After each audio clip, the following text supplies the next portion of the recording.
Good morning বন্ধুরা। আজকে একটা অন্য বিষয় নিয়ে আলোচনা করতে এলাম। সেটা হচ্ছে এখন সময় শোনা যায় আজকে এই ট্রেনের অ্যাক্সিডেন্ট হয়েছে, ওই ট্রেনের অ্যাক্সিডেন্ট হয়েছে। এই বিষয়টা নিয়ে অনেকেই অনেক অভিমত প্রকাশ করছে। তদন্ত চলছে কেন কার ভুলে এরকম অ্যাক্সিডেন্টগুলো হচ্ছে, ড্রাইভারের ভুলে নাকি সিগন্যালের ভুলে অ্যাক্সিডেন্ট হচ্ছে। তো ট্রেনটাকে যদি আমরা ধরি একটা লোহার একটা কামরা, সেখানে হাজারো হাজারো মানুষ রোজ ট্রাভেল করে। ট্রেন আমাদের নিত্য প্রয়োজনীয় জিনিস। তো রেলওয়ে যেহেতু নিত্য প্রয়োজনীয় জিনিস, তো সেখানে হাজারো হাজারো মানুষ অফিস যাচ্ছে, কেউ বেড়াতে যাচ্ছে, কেউ দরকারি কাজে যাচ্ছে। তো সেখানে ড্রাইভারের ভুল না সিগন্যালের ভুল, এটা তদন্ত চলছে। কিন্তু এই এই ভুলগুলোর জন্য মাশুল গুনছে কারা? আমাদের মতো সাধারণ মানুষেরা।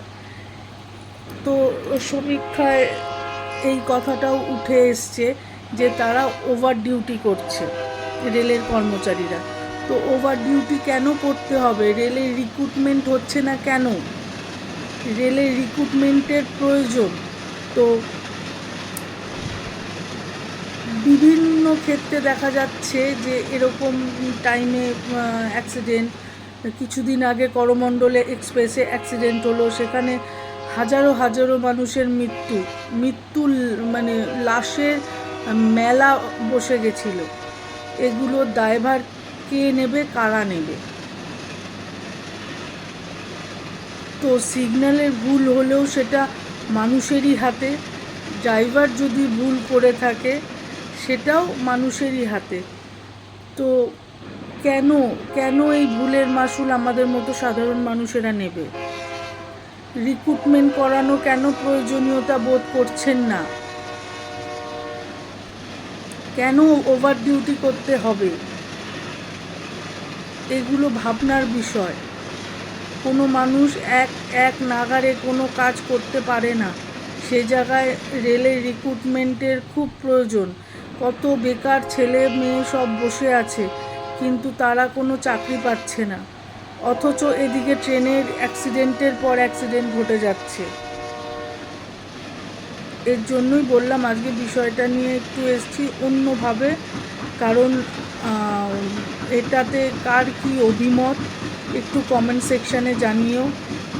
কারণ এই যে এত মৃত্যুর লাশের ঢের, এগুলো কারুর কাছেই কাম্য নয়।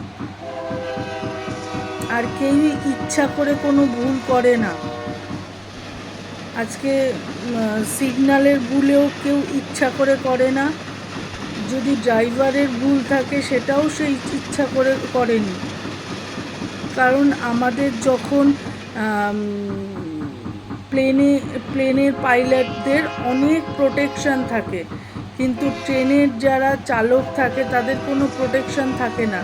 সো তারা যে ইচ্ছে করে করছে না, কারণ সেখানে তারও প্রাণের ঝুঁকি আছে। এগুলো ভাববার বিষয়। তো আমরা যদি সবাই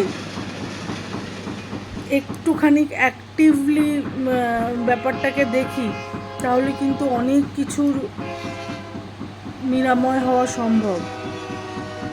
তোমরা ভেবো আমার এই কথাগুলো এবং কমেন্ট সেকশনে জানিও কার কী অভিমত। টাটা বন্ধুরা।